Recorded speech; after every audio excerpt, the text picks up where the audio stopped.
Vamos continuar acerca do Novo Testamento, introdução ao Novo Testamento, né? A graça e a expiação, anotem, não esqueça de anotar não. A graça e a expiação é o tema principal do Novo Testamento. Graça de Deus para todos. Os judeus eram muito fechados, né? Os judeus foram reprovados por Deus e Deus espalhou sua salvação para todas as pessoas. Alguém pode pensar, olha, graças a Deus que os judeus rejeitaram a Cristo, porque se eles não tivessem rejeitado, a graça não tinha vindo para a gente. É um pensamento errado. A graça iria vir para todos, para todas as pessoas. Quem seria a igreja? Seria os judeus. Como de fato, né, os judeus foram os apóstolos. Os apóstolos de Jesus eram judeus. Então a igreja ia ser os judeus. Mas os judeus, né, não quiseram, por causa da sua tradição, por causa do seu sectarismo, vamos dizer assim. Então Deus abriu as portas e se tornou os romanos. E Paulo foi romano também. Aí houve um período de transição, né? Os judeus eram muito fechados e eles achavam que nós gentios éramos imundos, né? Coisas ruins e tal. E Jesus Cristo mandou lançar a graça dele para todas as pessoas. Lembra do vaso, né? Cheio de animais imundos. E a voz dizia do céu: não torne imundo aquilo que Deus purificou. E era justamente o evangelho lançado para os gentios. O livro de Atos dos Apóstolos é o livro histórico do Novo Testamento. O principal livro histórico do Novo Testamento é Apocalipse, o livro profético, né? Atos dos Apóstolos é um livro que conta a história do início da igreja, o princípio, os problemas que eles enfrentaram, as dificuldades, as viagens, os naufrágios. Então o livro de Atos dos Apóstolos realmente é um livro histórico e abençoadíssimo, né? O Apocalipse é um livro escrito, foi um sonho que João, na ilha de Pátmos, teve, e ali existem vários códigos. Quem disser que sabe aqueles códigos totalmente está enganado. Aquilo é muito complicado, né? Um diz uma coisa, diz outra, e podemos errar nessa concepção da gente dizer, não, eu sei, eu tenho a certeza. O Novo Testamento é a base doutrinária do cristianismo. Então o Novo Testamento é a base doutrinária do cristianismo. Sem o Novo Testamento não teríamos cristianismo, não. Graças a Deus que essas cartas existem para nos orientar. Sem essas cartas, a confusão já é grande. Imagina, né, sem as cartas de Paulo, sem as cartas, sem os livros sinópticos, sem os evangelhos, estaríamos em uma grande confusão. Não é verdade, meu aluno? Analisando os 4 livros sinópticos, Mateus, né, Marcos, Lucas e João. Mateus, escrito em aramaico, procura mostrar a realeza de Cristo através de uma grande genealogia. O livro de Mateus, ele tenta mostrar que Cristo é o Senhor, que Cristo é o profeta, é o Messias, que realmente iria vir. Marcos mostra os sinais de Cristo que acompanhavam a sua obra, os seus milagres. Ele se prende muito aos milagres, mostrando que Jesus Cristo era Deus e estava entre nós fazendo milagres. Lucas é um resumo que tenta mostrar a vida extraordinária de Jesus Cristo, suas palavras e profundidade da sua filosofia com Deus. Então Lucas, ele é um apanhado escrito histórico maravilhoso. João mostra a deidade de Cristo, ou seja, que Cristo era Deus.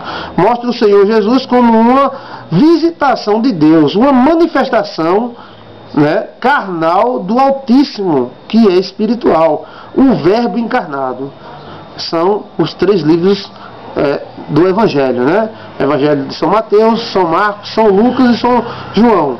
Atos dos Apóstolos mostra os principais passos do cristão, a descida do Espírito Santo, que foi a inauguração da igreja. A igreja nasceu em Cristo, mas foi inaugurada através da descida do Espírito Santo.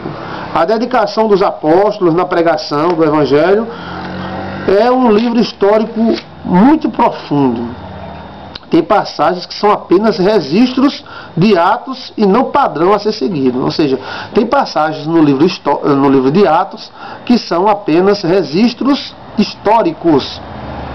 E eles não devem ser seguidos, apenas observados e analisados. Por exemplo, essa questão de que todos viviam em comum e vendiam suas propriedades, que comiam ali tudo em comum, muitas pessoas pregam como algo bom, algo que foi maravilhoso, mas na verdade o que aconteceu? Eles esperavam a vinda de Jesus muito rápido, e Jesus não veio, né, como eles esperavam tão rápido, e eles ficaram pobres, precisando das esmolas da igreja de Roma. E Paulo muitas vezes tirou esmolas para os crentes de Jerusalém. Então essas vendas de propriedades, e todos comiam em comum, ali é um registro histórico, não está mandando você fazer isso. E na verdade ninguém faz. O cara diz, olha irmãos, como era maravilhoso, mas ninguém vende o carro para dividir com o irmão. Isso aí já é uma ilusão, mas ali é uma análise histórica, foi um registro, um tratado histórico. As demais cartas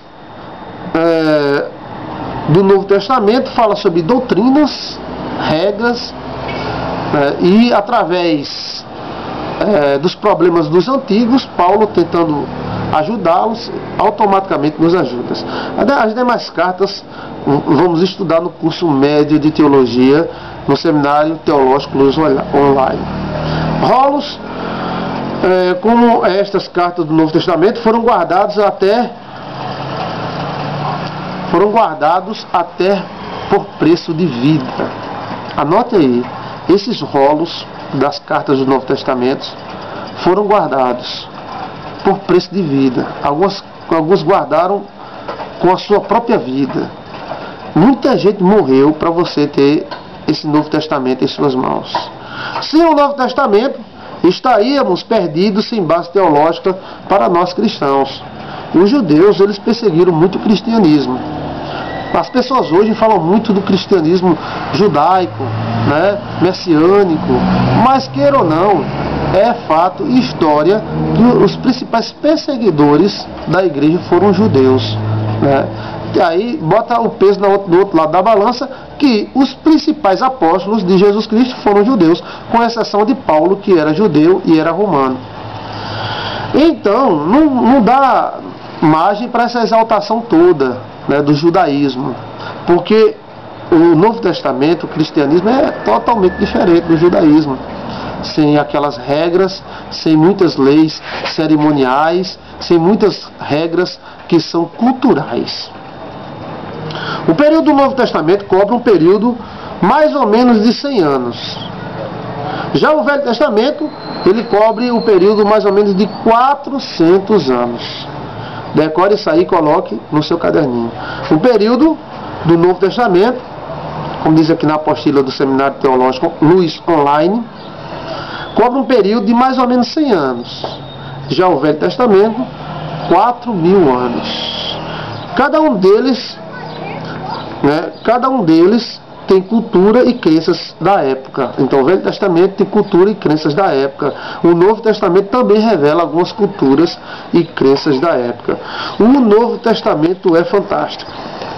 É fantástico porque trata de uma nova aliança com Deus e os gentios. Deus e todos os homens. Deus não leva em conta se a pessoa é hebreu, se a pessoa é de qualquer nacionalidade, romano, né, grego, troiano. Não, todos foram chamados à graça do Senhor Deus. O Novo Testamento é uma beleza, não é muito grande. Você que é seminarista deveria ler, principalmente os Evangelhos, né, que são os 4 primeiros livros do Novo Testamento, e você vai conhecer profundamente a história de Cristo. Depois você pode ler 1 Coríntios, 2 Coríntios, como nós vamos estudar mais adiante.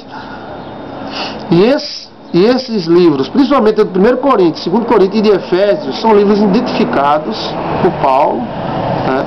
São cartas e tratam dos problemas da igreja, né, de relacionamento da igreja, dos falsos profetas no meio da igreja. É um livro maravilhoso, são livros maravilhosos. Então, o Novo Testamento significa a nova aliança, a graça de Deus expandida para todos os homens, independente de sua raça, cor, nacionalidade. E se os judeus tivessem aceitado Jesus Cristo como Messias? Glória a Deus, seria uma bênção, né? Eles já são bênçãos sem aceitar. Imagina se eles tivessem aceitado. com certeza teríamos uma dinâmica bem maior. Apesar, né, de termos a nossa doutrina, né, do Novo Testamento, somos um enxerto, ou seja, aquele tronco, né, da ideologia judaica, né, está ligado a nós também de uma certa forma, que a fé no Deus Todo-Poderoso, na fé no Deus único, na fé no Deus verdadeiro. Vamos continuar com a nossa aula.